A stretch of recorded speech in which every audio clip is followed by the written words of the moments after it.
Lisa is asking, should we start going on their stiff side or their more flexible side when lunging? Um, Good. So, um, the easier side, in general, that's a rule of thumb. Always go the easier side first.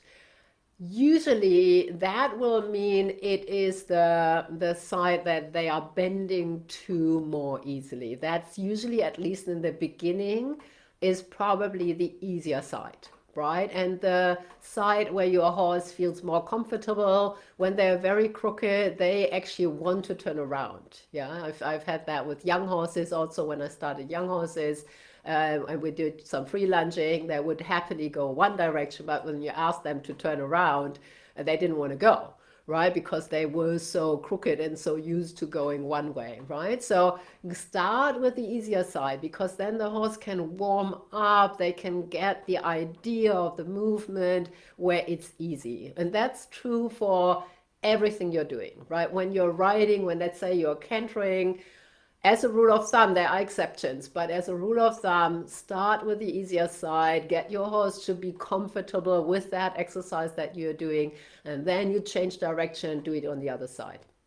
Yeah, and I like to be very symmetrical in my riding as well, where I do something one way, then change direction, do the same thing the other way. Yeah, so I keep my riding really structured in that way, and I find it helps because the horses understand the movement one way and then you go the other way. And yes, they might be anticipating it a little bit, but that's an anticipation that I really like.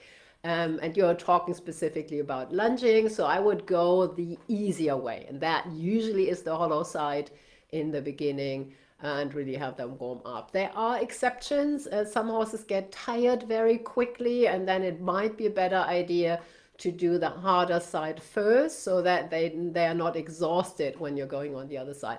What I usually do in lunging is I start with the easier side, then go to the harder side, maybe switch again, and end on the easier side for just a minute or so, depending on how the horses were feeling towards the end. If I get on the harder side, I get a really good movement and they look relaxed and happy, then I can end there. But when I find, oh, they're still struggling with that harder side, then I add another lap or two the other way just to really end on a good note, basically, which I always find super important. Yeah.